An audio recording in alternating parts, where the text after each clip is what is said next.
Bonjour, bienvenue dans cette série de vidéos sur Leapfrog. Si vous êtes nouveau sur cette chaîne, abonnez-vous, aimez la vidéo, partagez le lien avec vos amis ou vos collègues. Aujourd'hui, on va continuer avec cette série de vidéos en créant un modèle géologique. Sans plus tarder, allons-y. Je vais commencer par lancer mon projet.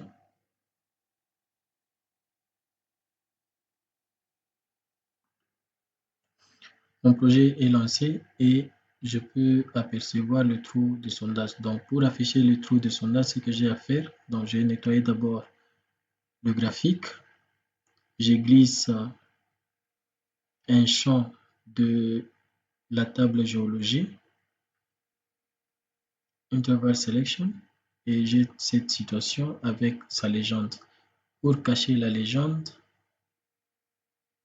j'appuie là-bas sur Show Legend pour afficher le texte ou le nom de chacune des unités. J'appuie sur cet outil, ainsi de suite. On a déjà expliqué le bouton ou les différentes options dans la checklist. Maintenant, je vais montrer quelque chose. Si vous n'êtes pas OK avec la couleur du background, ce que vous pouvez faire, c'est d'aller dans ce bouton ici du backstage qui montre le backstage et settings. Et dans paramètres, on peut changer la couleur. Donc, je vais prendre couleur scheme. Je peux changer le background et mettre en noir.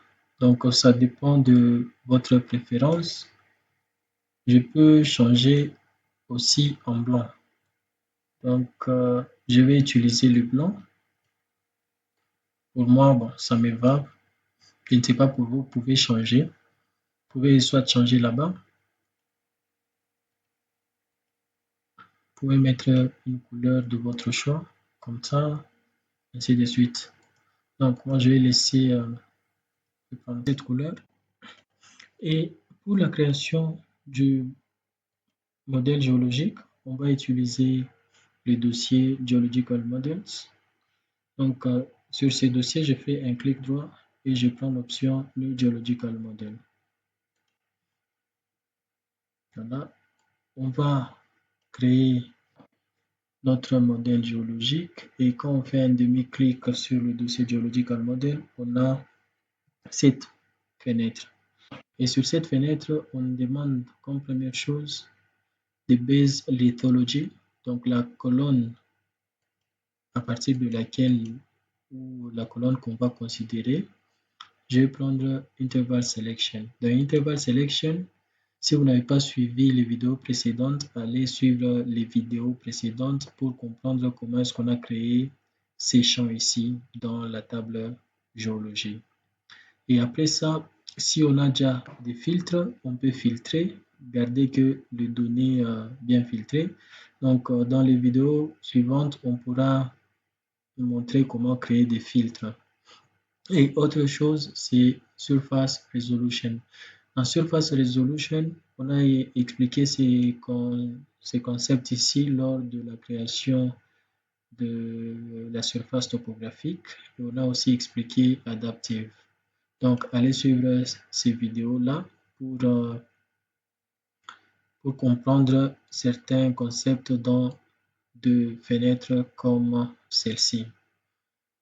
Et autre chose qui est intéressant sur ces petites fenêtres, c'est Enclosed Object. Enclosed Object, c'est la surface qui sera considérée en termes d'extension pour créer notre modèle géologique. Donc, je vais prendre la table géologie. Voilà, on a cette situation. On peut renommer notre modèle. Donc, moi, je vais l'appeler GM1. Et puis, OK. Le bloc a été créé et jusque-là, c'est un bloc inconnu. On peut voir qu'on l'a adapté sur la topographie. Comment ça s'est fait? Donc, je vais faire un double clic sur Boundary.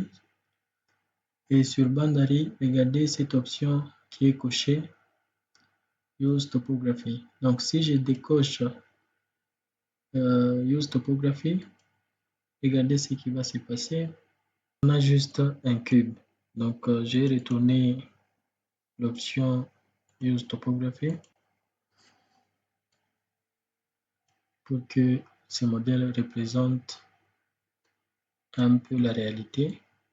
Donc, une fois qu'on a créé un modèle, il vient avec 4 tables et un dossier qu'on appelle Output Volumes. Donc, le 4 tables, on peut le voir directement dans l'arborescence du modèle, ou soit on peut double-cliquer sur une des tables et on a le 4 tables ici. Boundary. Dans la table Boundary, on a ces options où on détermine l'extension du modèle. Et dans Fault System, on définit le système de failles.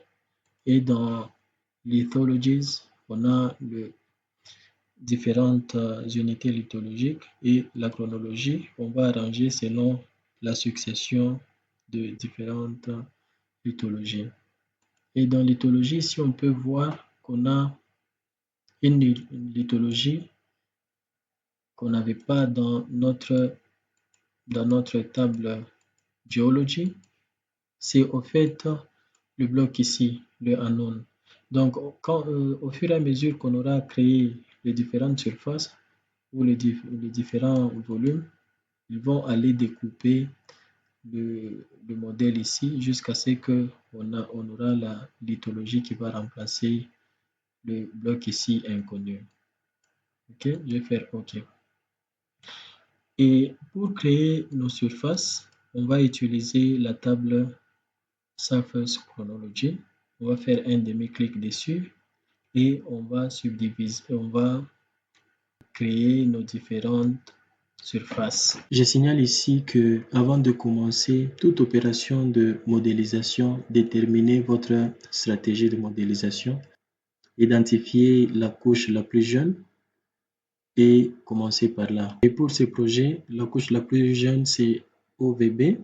Donc, on va commencer par là. Et pour la couche la plus jeune, on va utiliser New Erosion. Donc, on va prendre cette option pour la création de cette surface-là en faisant un clic droit sur Surface Chronology and New Erosion from Base Lithology. Donc, on va prendre cette option-là. Et ici, on sélectionne la couche dont il est question, OVB. Si on avait des filtres, on pouvait appliquer des filtres. C'est beaucoup plus intéressant lorsqu'on travaille dans des zones avec beaucoup de failles. Et on va utiliser les autres contacts en dessous de cette couche-là. Et sur ces petites fenêtres, on a la possibilité de voir le nombre de contacts que cette couche a avec les autres lithologies. Voilà, on a avec D1 7 contacts, D2 5 et Quartz Porphyry 2 contacts. Et avec les autres couches, vous voyez, c'est 0 partout. Donc, après ça, on fait OK. Voilà, notre couche est enfin créée et on peut voir le point qui a été généré. Donc, je peux faire ceci pour bien visualiser.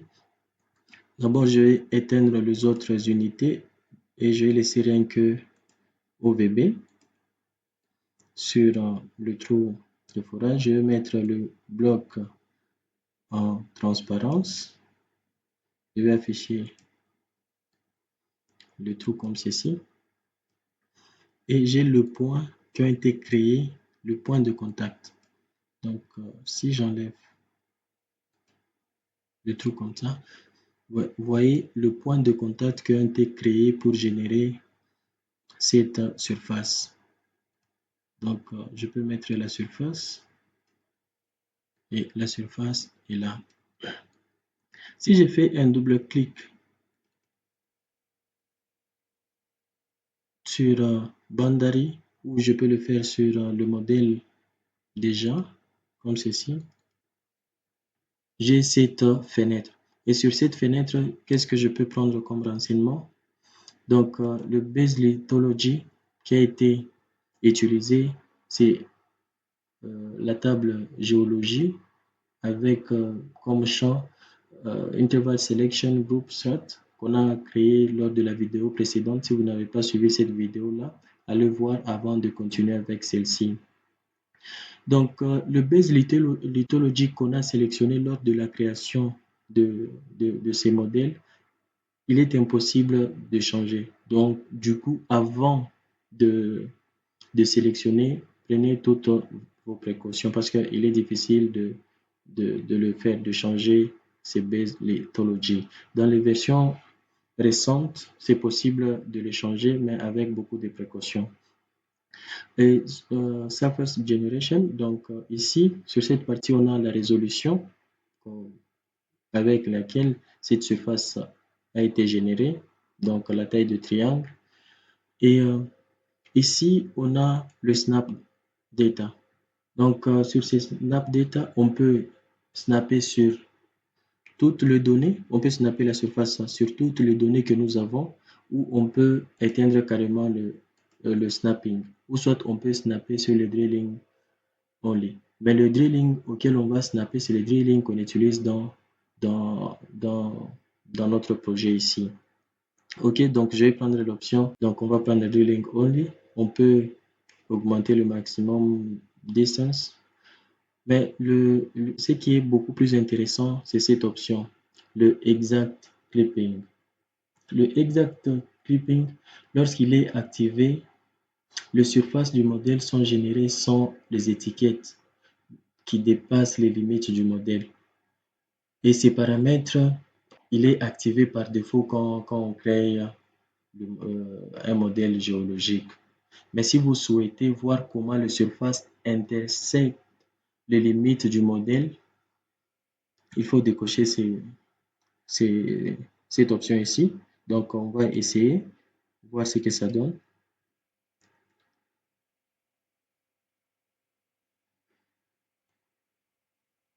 Vous voyez, on peut voir comment, si je mets,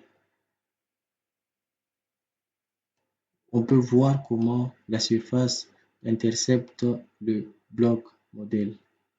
Vous voyez, donc c'est ce qu'on peut faire pour juste en termes de curiosité, voir comment cette surface intercepte les limites du modèle. Merci d'avoir suivi cette vidéo jusqu'à la fin. N'oubliez pas de vous abonner, d'aimer la vidéo, de partager le lien avec vos amis ou vos collègues. Bye, à la prochaine.